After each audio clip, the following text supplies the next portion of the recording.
Breaking news Medchal CMR కాలేజీలో ఆందోళనలు చల్లారలేదు. బాత్రూంలో వీడియోస్ తీశారంటూ విద్యార్థినులు చెప్తున్నారు.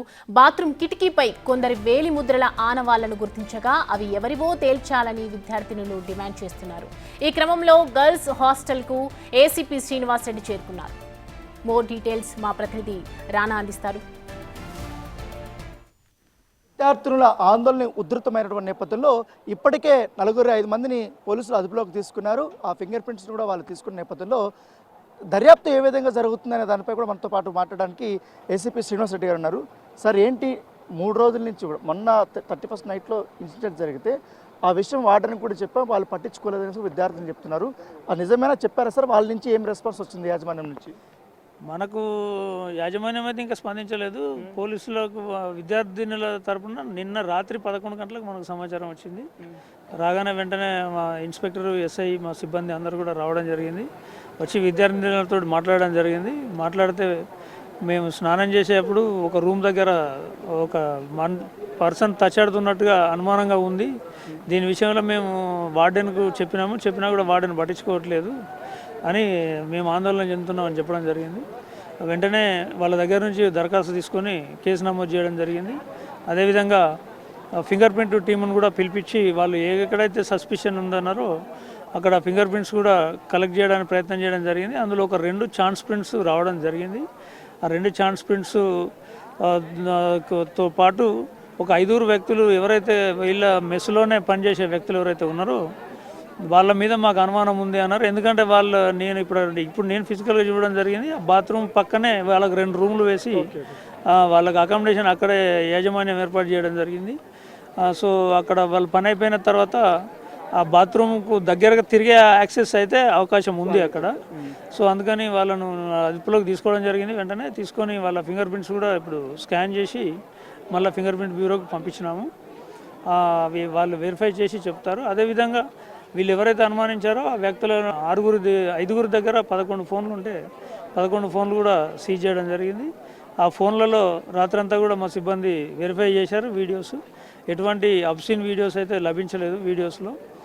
అయినా సరే ఏమన్నా చేసి డిలీట్ చేసే అవకాశం ఉంది కాబట్టి వాటిని మళ్ళీ మేము క్యాట్కు పంపించి డిలీటెడ్ వీడియోస్ కూడా ట్రేస్ చేసే దానికోసం ప్రయత్నం చేస్తున్నాం. సో అది కొంత టైం పడుతుంది. ఈ లోపల వాళ్ళు మళ్ళీ మేము ఇక్కడ విజిట్ చేసినప్పుడు కొంత యాజమాన్యం నిర్లక్ష్యం కనబడింది. వాళ్ళు వెనుక బాత్రూమ్కి వెంటిలేషన్ కోసం పెట్టారు. కానీ దానికి ఒక గ్రిల్ ఏర్పాటు చేస్తే దగ్గర వెళ్ళడానికి ఎవరికి అవకాశం లేకుండేది. అది ప్రిన్సిపాల్ను అడిగితే అది కరెక్టే కానీ మా నోటీస్కి ఎవరు తీసుకురాలేదన్నారు. సరే, ఆ నోటీస్కి తీసుకురావాల్సింది కూడా సిబ్బందే. వీళ్ళు వార్డెనో, ప్రిన్సిపల్, మేనేజ్మెంట్ నోటీస్కి తీసుకెళ్ళాలి, వాళ్ళు చేయాలి.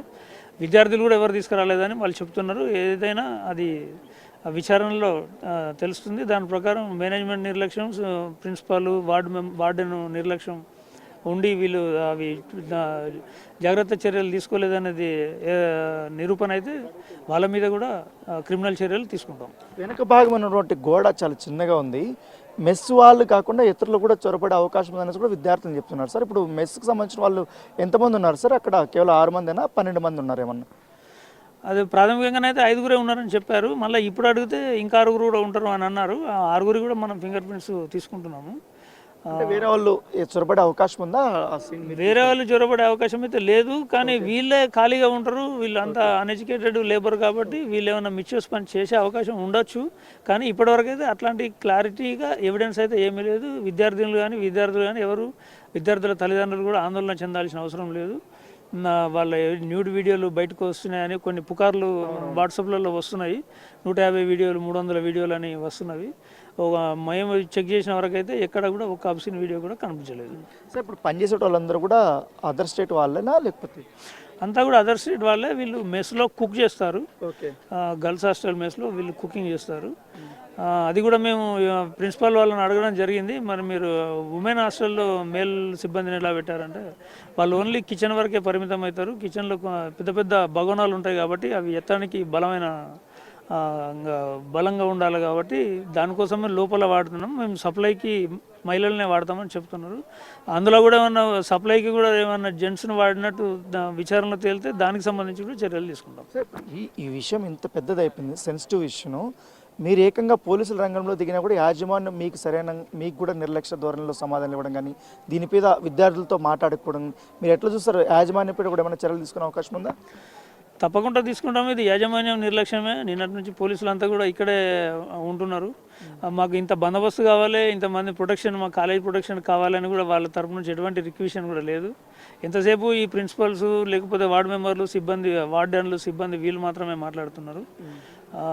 వాళ్ళు కూడా మళ్ళీ ఏదైనా రూల్ ప్రొసీజర్ అడిగినప్పుడు అది నాకు సంబంధం లేదు, ఇది నాకు సంబంధం లేదు అంటే కొంత వాళ్ళని కూడా తీవ్రంగా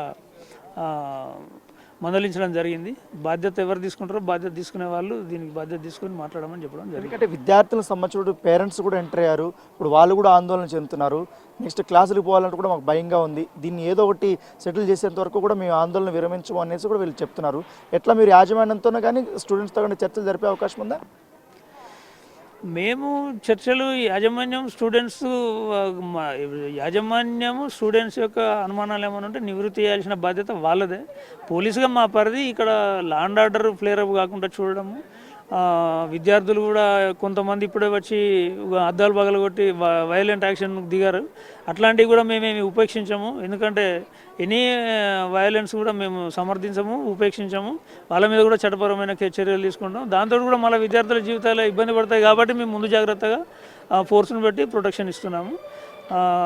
విద్యార్థుల తల్లిదండ్రులు కూడా ఆందోళన చెందాల్సిన అవసరం లేదు. ఇది కేవలం అనుమానం మీద వీళ్ళు ఎక్కువ భయపడుతున్నారు తప్ప ఇప్పటివరకు అయితే అట్లాంటి వీడియోలు ఉన్న దాఖలాలు అయితే ఏమీ కనిపించలేదు. ఇప్పటివరకు అఫీషియల్గా అయితే ఎటువంటి కంప్లైంట్ రాలేదు మీకు యాజమాన్యం నుంచి, అంతేనా సార్? యాజమాన్యం నుంచి రాలేదు. విద్యార్థుల నుంచి మనం కంప్లైంట్ తీసుకొని కేసు నమోదు చేయడం జరిగింది. దాంట్లో యాజమాన్యం కూడా నిర్లక్ష్యానికి సంబంధించి కేసు కూడా నమోదు చేయడం జరిగింది. వీసీ ఏమన్నా మాట్లాడారా సార్ పోలీసులతో ఏమన్నా జరిగిన అంశం పైన గురించి? ఎవరు మాట్లాడలేదు. సో ఇప్పటి వరకు కూడా ఎటువంటి చాలా నిర్లక్ష్యంగానే యాజమాన్యము సమాధానం చెప్తుంది. ఇప్పటివరకు పోలీసులు కూడా చాలామంది కూడా అందుబాటులోకి రాలేదు. ఎందుకంటే విద్యార్థులు పక్క భయాందోళనకు గురవుతున్నారు.